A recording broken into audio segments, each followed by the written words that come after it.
नमस्कार दोस्तों, स्वागत है आपका हमारे YouTube चैनल आवेद क्लासेस में। आज हम पास्ट इंडेफिनिट टेंस, जिन्हें हम सिंपल पास्ट टेंस भी कह सकते हैं, उनके बारे में बात करेंगे। पास्ट इंडेफिनिट टेंस की पहचान होती है इन हिंदी वाक्यों की क्रियाओं के अंत में ता था, ती थी, ते थे, या था, ये थी, ये थे, आ, ई, ए, या, ये आदि शब्द आते हैं। जो रेड कलर में ये शब्द हैं, अगर ये हिंदी वाक्य में आते हैं तो इनसे पहचान सकते हैं कि ये हमारा पास्ट इंडेफिनिट टेंस है। हिंदी में पहचान तो उनकी ये होती है, लेकिन इनकी इंग्लिश में पहचान होती है। वो पहचान जिसे बोल सकते हैं आइडेंटिटी इस प्रकार है। Past indefinite tense is used to express an action which has completed और हैपन्ड इन द पास्ट। यानी कि पास्ट इंडेफिनिट टेंस को यूज किया जाता है एक एक्शन के बारे में बताने की कि जो एक्शन पास्ट में यानी कि भूतकाल में पूरा हो चुका है या हो चुका है। रूल्स ऑफ ट्रांसलेशन की बात करते हैं, यानी किसी भी सेंटेंस को, किसी भी टेंस को बनाने के कुछ नियम होते हैं जिन्हें हम रूल्स ऑफ ट्रांसलेशन हिंदी में अनुवाद के नियम कहते हैं। जिनमें एक नियम दे रखा है कि प्रत्येक सब्जेक्ट के साथ वर्ब की सेकंड फॉर्म का प्रयोग होता है। जी हाँ, प्रत्येक सब्जेक्ट के साथ, चाहे सब्जेक्ट हमारा सिंगुलर हो या प्लूरल हो, कुछ भी हो, तो हमें वर्ब की सेकंड फॉर्म ही लगानी है। बात करेंगे आगे अफर्मेटिव सेंटेंसेस की। अफर्मेटिव सेंटेंसेस बनाने का हमारा स्ट्रक्चर है, सबसे पहले सब्जेक्ट आएगा, उसके बाद MV2 मतलब मेन वर्ब की सेकंड फॉर्म, उसके बाद ऑब्जेक्ट और उसके बाद ETC। तो चलिए फर्स्ट एग्जांपल लेते हैं अफर्मेटिव सेंटेंसेस का। फर्स्ट एग्जांपल है वह कल यहाँ आया था। तो कौन आया था? वह, यानी कि ही। अब उसके बाद हमारी वर्ब आएगी, वर्ब है कम। अब कम की सेकंड फॉर्म होती है केम, तो केम आ गई यहाँ पर सेकंड फॉर्म, और यहाँ की होगी हियर। और कल मतलब यस्टरडे, क्योंकि बीता हुआ कल है, पास्ट में हमारा बीता हुआ कल आता है तो यस्टरडे लिखते हैं। तो he came here yesterday. Number second example है हम कल जयपुर गए थे। तो कौन जयपुर गए थे? हम, यानी कि वी।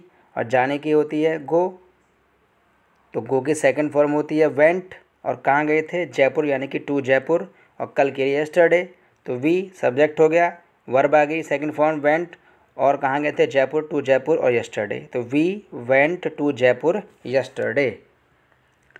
नंबर थर्ड है मैंने आज चाय पी थी। मैंने आज चाय पी थी, चाय किसने पी थी? मैंने, यानी कि आई सब्जेक्ट है, और पीने की होती है टेक टी, टेक वर्ब है, और टेक की सेकंड फॉर्म होती है टुक, तो टी डबल हो गया टुक, और चाय की टी आ गई, और आज के लिए टुडे, तो आई टुक टी टुडे।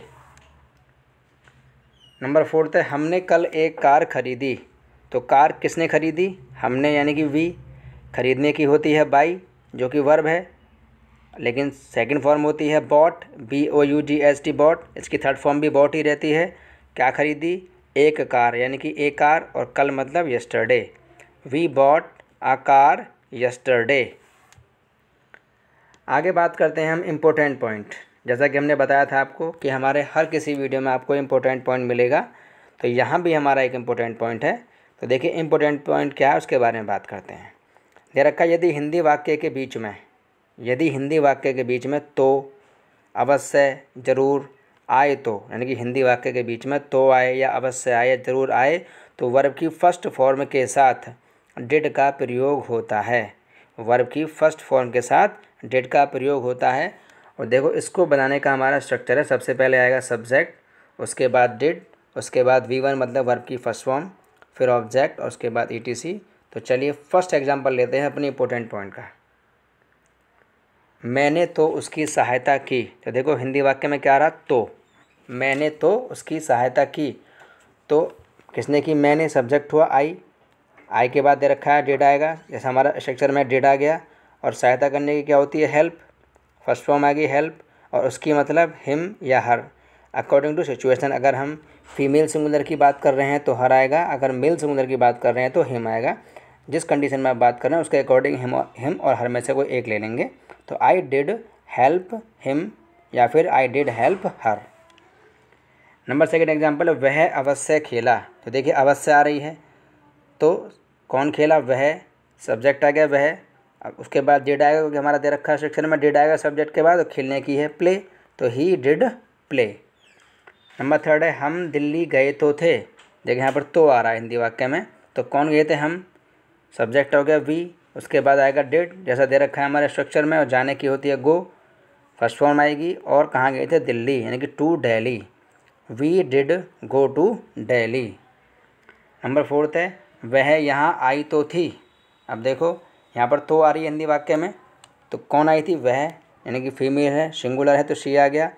उसके बाद डिड आएगा स्ट्रक्चर के अकॉर्डिंग, और आने की होती है कम, फर्स्ट फॉर्म इसकी कम होती है, और यहाँ के लिए हियर, तो शी डिड कम हियर।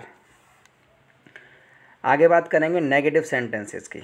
जैसा कि आप जानते हैं नेगेटिव सेंटेंसेस ये किसी भी सेंटेंस को, किसी भी टेंस को बनाने के नियम हैं, जिन्हें रूल्स ऑफ ट्रांसलेशन कहते हैं, हिंदी में अनुवाद के नियम। तो इनमें पहला नियम क्या है देख लेते हैं। लिखा हुआ है प्रत्येक सब्जेक्ट के साथ डिड नॉट लगाकर वर्ब की फर्स्ट फॉर्म का प्रयोग होता है। ध्यान रखना है सब्जेक्ट कोई भी हो, सिंगुलर हो, प्लूरल हो, वहाँ आपको डिड नॉट लगाना है और डिड नॉट के साथ में वर्ब की फर्स्ट फॉर्म का प्रयोग करेंगे। नंबर 2 हमारा दे रखा है कभी नहीं। कभी नहीं के लिए नेवर का प्रयोग होता है, यानी कि अगर हिंदी वाक्य में कभी नहीं आता है तो उसके लिए नेवर का प्रयोग होता है, और नेवर का प्रयोग होने पर डिड नॉट का प्रयोग नहीं करते। ध्यान रखना है जब नेवर का प्रयोग करेंगे तो डिड नॉट का प्रयोग नहीं करना है। और नेवर का प्रयोग होने पर प्रत्येक सब्जेक्ट के साथ वर्ब की सेकंड फॉर्म का प्रयोग होता है। ध्यान रखना है जहाँ डिड लग जाएगा वहाँ पर हमें वर्ब की फर्स्ट फॉर्म की लगानी है, और जहाँ जब नेवर का प्रयोग करेंगे तो नेवर का प्रयोग होने पर डिड नॉट का प्रयोग नहीं करेंगे। तो नेवर का प्रयोग होने पर प्रत्येक सब्जेक्ट के साथ वर्ब की सेकंड फॉर्म का प्रयोग होता है।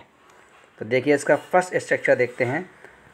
Subject plus did not plus MV1 plus object plus ETC, ये हमारा जिसमें हिंदी वाक्य में सिर्फ नहीं शब्द आएगा उसके लिए है।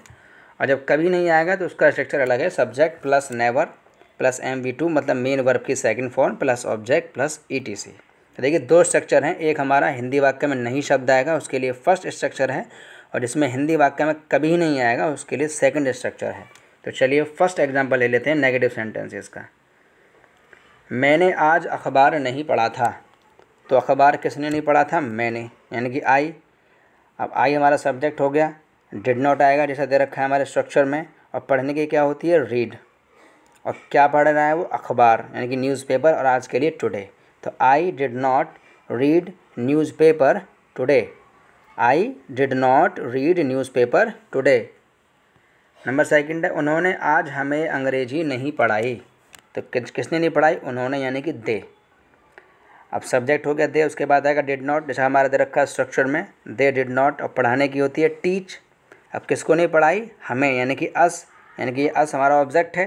और क्या नहीं पढ़ाई? अंग्रेजी, यानी कि इंग्लिश। और कब नहीं पढ़ाई? टुडे, यानी कि आज। They did not teach us English today. They did not teach us English today.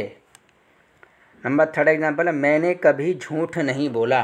देखिए कभी नहीं वाला हमारा ये वाक्य है, तो उसका स्ट्रक्चर बिल्कुल अलग है। सबसे पहले सब्जेक्ट आएगा, उसके बाद नेवर, फिर MV2 plus object plus ETC। तो मैंने मतलब आई हो गया, सब्जेक्ट आएगा, उसके बाद नेवर आ गया। और झूठ बोलने की होती है टेल आ लाई, लेकिन टेल की सेकंड फॉर्म होती है टोल्ड। तो टोल्ड हो गया I never told a lie. Number 4 है वह मेरे पास कभी नहीं आया। तो कौन नहीं आया? वह ही है, और कभी नहीं हमारा वाक्य है, इसमें कभी नहीं वाला वाक्य है, तो नेवर आ गया ही के बाद, और आने की होती है कम। लेकिन जब नेवर का प्रयोग होगा तो क्या लगाएंगे? वर्ब की सेकंड फॉर्म। कम की सेकंड फॉर्म क्या होती है? केम। और मेरे पास के लिए टू मी, यानी कि he never came to me, यानी कि वह मेरे पास कभी नहीं आया। आगे बात करने वाले हैं हम इंटरोगेटिव सेंटेंसेस की। इंटरोगेटिव सेंटेंसेस को बनाने के भी नियम होते हैं, जिन्हें रूल्स ऑफ ट्रांसलेशन हिंदी में अनुवाद के नियम कहते हैं। जिनमें पहला नियम है यदि हिंदी वाक्य में क्या शब्द शुरू या बाद में आए। यदि हिंदी वाक्य में क्या शब्द शुरू या बाद में आए तो डिड को सब्जेक्ट से पहले लिखते हैं। ध्यान रखना है यदि हिंदी हमारे वाक्य में क्या शब्द शुरू या बाद में आए तो डिड को सब्जेक्ट से पहले लिखते हैं। नंबर 2 रूल है यदि हिंदी वाक्य के बीच में प्रश्नसूचक शब्द कब, कौन, कहाँ, कैसे, क्यों, कौन सा, किसका, कितना आदि आए तो सबसे पहले प्रश्नसूचक शब्द की अंग्रेजी फिर डिड आदि लिखते हैं। यानी कि पहले सबसे पहले क्या आएगा? क्वेश्चन वर्ड की अंग्रेजी आएगी, उसके बाद डिड आएगा।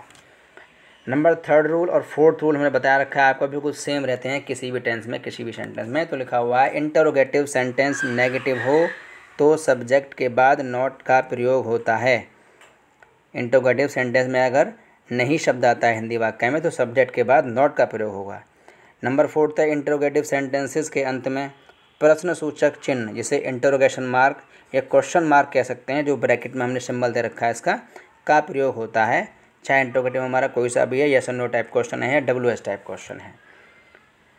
आगे बात करते हैं, जैसा कि जानते हैं आप, इंटरोगेटिव सेंटेंसेस के 2 काइंड्स होते हैं। नंबर 1 होता है यस और नो टाइप क्वेश्चंस। ये वो होते हैं जिनमें हिंदी में क्या शब्द शुरू में आता है या बिल्कुल लास्ट में आता है, यानी कि क्या शब्द शुरू होंगे या फिर लास्ट में क्या आएगा। और इनको बनाने का हमारा स्ट्रक्चर है, सबसे पहले डिड आएगा, उसके बाद subject, not plus MV1 plus object plus ETC। बता दें हमें नॉट ब्रैकेट में क्यों रखा है। नॉट को तभी लिखेंगे जब हिंदी वाले वाक्य में नहीं शब्द दे रखा होगा, तभी हम नॉट लिखेंगे अंग्रेजी में अनुवाद करते वक्त, अदरवाइज़ नहीं लिखेंगे। इसका सेकंड टाइप होता है WH टाइप क्वेश्चंस। ये वो होते हैं जिनमें बीच में प्रश्नसूचक शब्द, यानी कि जिन्हें कब, कौन, कहाँ, कैसे, क्यों आदि, ये हमारे क्वेश्चन वर्ड्स होते हैं। अगर ये बीच में आते हैं तो वो WH टाइप क्वेश्चंस होते हैं। और इनको बनाने का स्ट्रक्चर है, सबसे पहले क्वेश्चन वर्ड आएगा, उसके बाद डिड, उसके बाद सब्जेक्ट, फिर नॉट, फिर MV1 plus object plus ETC। आपने नोटिस किया होगा, हमने पहले भी बताया था आपको कि जो हमारे WH टाइप क्वेश्चन जो होता है उसमें शुरू में क्वेश्चन वर्ड लगता है, उसके बाद का जो हमारा स्ट्रक्चर होता है वो बिल्कुल यस और नो टाइप क्वेश्चन के जैसा ही होता है। बस शुरू में क्वेश्चन वर्ड आ जाएगा, उसके बाद यस और नो टाइप वाला ही हमारा स्ट्रक्चर रहता है। तो चलिए फर्स्ट एग्जाम्पल लेते हैं इंटरोगेटिव सेंटेंसेस का। क्या उसने पाठ याद किया था। देखिए पहले तो क्या वाला वाक्य है, कौन सा वाक्य है, क्या वाला वाक्य है, तो सबसे पहले क्या आएगा, डिड आएगा। और हमारा उसने हमारा सब्जेक्ट है तो ही, सबसे पहले डिड आ गया, उसके बाद सब्जेक्ट ही। अब हिंदी वाक्य में नहीं शब्द नहीं है तो नॉट नहीं आएगा। याद करने की होती है लर्न, फर्स्ट फॉर्म ही आएगी, बता चुके हैं डिड के साथ वर्ब की फर्स्ट फॉर्म ही लेनी है, लर्न। अब क्या याद किया था, द लेसन, यानी कि पाठ। Did he learn the lesson, did he learn the lesson. Number second है क्या वह कल अलीगढ़ नहीं गया था। तो कौन अलीगढ़ नहीं गया था, वह। अब क्या वाला वाक्य है तो डिड सबसे पहले आएगा, सब्जेक्ट है वह यानी कि ही, तो सब्जेक्ट आ गया। अब देखो हमारा हिंदी वाक्य में नहीं शब्द दे रखा है तो नॉट आ गया, डिड ही नॉट, ठीक है। और जाने की होती है गो, तो गो आ गई, कहाँ नहीं गया था, अलीगढ़, यानी कि टू अलीगढ़। और कल के लिए यस्टरडे, तो did he not go to Aligarh yesterday. अब आप देख रहे हैं कि अलीगढ़ में हमने ए कैपिटल से लिखा है, तो बता दें किसी भी शहर का नाम, किसी भी कस्बे का नाम, देश का नाम, ज़िले का नाम, गांव का नाम आ जाता है, बीच में आए, शुरू में आए या अंत में आए, तो उसे हमेशा उसका फर्स्ट लेटर कैपिटल से ही लिखते हैं। नंबर थर्ड है क्या हमीद ने कमरा धोया था। देखिए ये भी क्या वाला वाक्य है, यस और नो टाइप क्वेश्चन है। सबसे पहले डिड आएगा, डिड आ गया, सब्जेक्ट क्या है, हमीद, क्योंकि हमीद ने कमरा धोया था, डिड हमीद। और धोने की होती है वॉश, और कमरे की the room, did Hamid wash the room, did Hamid wash the room. Number fourth example लेते हैं, मोहन ने कितने आम खाए। देखिए कितने आम हैं, यानी कि क्वेश्चन वर्ड है, WH टाइप क्वेश्चन है। सबसे पहले आएगा कितने आम, हमने बता चुके हैं आपको पहले भी कि कितना, कितनी, कितने, या कौन सा, कौन सी, कौन से, या फिर किसका, किसकी, किसके, इनके बाद अगर कोई नाउन आता है, कोई संज्ञा आती है, तो वो हमारा क्वेश्चन वर्ड के साथ ही जुड़ जाता है। तो कितने आम हैं तो काउंटेबल है, तो how many mangoes, question word आ गया। उसके बाद क्या आएगा, डिड, उसके बाद सब्जेक्ट मोहन और खाने की eat, how many mangoes did Mohan eat, how many mangoes did Mohan eat. Number fifth है तुमने यह कार कब खरीदी थी। देखिए कब दे रखा है, क्वेश्चन वर्ड है, तो कब के लिए वैन सबसे पहले, उसके बाद डिड आएगा जैसा हमारा दे रखा स्ट्रक्चर में। सब्जेक्ट है तुमने यानी कि यू, खरीदने की है बाई, वर्ब आ गई यहाँ पर, और यह कार मतलब दिस कार। तो when did you buy this car, when did you buy this car. Number 6 है मैंने तुमसे कल क्या कहा था। देखिए क्या इसमें बीच में आ रहा है, तो ये हमारा क्वेश्चन वर्ड है और WH टाइप क्वेश्चन है। सबसे पहले आएगा व्हाट, उसके बाद डिड जैसा हमारा दे रखा है स्ट्रक्चर में, और मैंने मतलब सब्जेक्ट है तो आई, और कहने के लिए से, किससे कहा, तुमसे यानी कि टू यू, और कल के लिए yesterday, what did I say to you yesterday, what did I say to you yesterday. आगे बात करते हैं इम्पोर्टेंट पॉइंट। जैसा बता चुके हैं आपको हम, हमारी हर वीडियो में आपको इम्पोर्टेंट पॉइंट मिलेगा, तो यहाँ दो इम्पोर्टेंट पॉइंट हैं। तो देखिए इंपॉर्टेंट पॉइंट में क्या है, पहले लिखा हुआ है कौन या किसने। कौन या किसने एक बार हिंदी वाक्य में आता है तो वो होगा सिंगुलर यानी कि एक वचन। अगर दो बार कौन कौन है हिंदी वाक्य में या किस किसने है तो वो होता है प्लूरल यानी कि बहुवचन। और ये हमारा हु वाला वाक्य है, हम बता चुके हैं आपको हु वाले सेंटेंस को हम एज ए असर्टिव सेंटेंसेस के रूप में बनाते हैं। और असर्टिव सेंटेंसेस के दो काइंड होते हैं, अफर्मेटिव और नेगेटिव। और हु हमारा एज ए सब्जेक्ट काम करता है, हु हमारा एज ए सब्जेक्ट काम करता है। तो अफर्मेटिव सेंटेंस बनाने का स्ट्रक्चर सबसे पहले हु आएगा, उसके बाद MV2 यानी कि मेन वर्ब की second form plus object plus ETC। और नेगेटिव सेंटेंस बनाने का स्ट्रक्चर सबसे पहले आएगा who plus did not plus MV1 plus object plus ETC। तो चलिए फर्स्ट एग्जांपल लेते हैं हु वाले वाक्य का। तुम्हें अंग्रेजी किसने पढ़ाई थी, तो किसने एक बार आ रहा है और अफर्मेटिव है, सबसे पहले हु आ गया। उसके बाद आएगी मेन वर्ब की सेकंड फॉर्म, पढ़ाने की होती है टीच, टीच की second form third form same होती है टॉट, TAUGST, किसको पढ़ाई अंग्रेजी, यू यानी कि तुम्हें। अंग्रेजी मतलब English, who taught you English, who taught you English. Number second है तुम्हारे साथ कौन कौन गए थे, तो देखिए कौन कौन, अब कौन कौन है तो प्लूरल हुआ, तो इसके लिए हमें कैसे पता लगेगा कि यहाँ पर कौन कौन की बात करें। तो वहाँ पर जब कौन कौन या किस किसने आ जाए हिंदी वाक्य में तो वहाँ पर हु ऑल लेंगे, यानी कि दो बार कौन कौन आ जाए या किस किसने आ जाए तो वहाँ पर हु ऑल लेंगे। तो हु ऑल सबसे पहले आ गया हमारा हु ऑल। उसके बाद आएगी वर्ब यानी कि गो की सेकंड फॉर्म होती है वेंट, और तुम्हारे साथ मतलब तुम्हारे मतलब साथ विद यू, तुम्हारे के लिए यू आगे, साथ के लिए विद, तो who all went with you. Number third है आज दूध किसने नहीं पिया था। देखिए एक बार किसने आ रही है और नेगेटिव सेंटेंस है, सबसे पहले हु आएगा, उसके बाद did not plus MV1 plus object plus ETC। तो किसने आ गया यानी कि एक बार किसने है, नेगेटिव है तो सबसे पहले हु आएगा, उसके बाद डिड नॉट पीने की होती है या कुछ खाने की, टेक होती है, क्या नहीं पिया था, मिल्क, और आज के लिए टुडे, तो who did not take milk today. यहाँ आपके लिए एक पॉइंट क्लियर कर दें कि जब हम कोई चीज़ खाते हैं, कोई भी या फूड है, मिल्क है, या फिर हम कोई भी राइस या दाल चावल कुछ भी हम खा रहे हैं, तो उससे पहले कोई भी आर्टिकल यूज़ नहीं करना है, ध्यान रखना है। कभी हाँ आप लगा दें who did not take the milk या टेक ए मिल्क तो ये गलत होगा, सिर्फ who did not take milk today बिल्कुल सही रहेगा।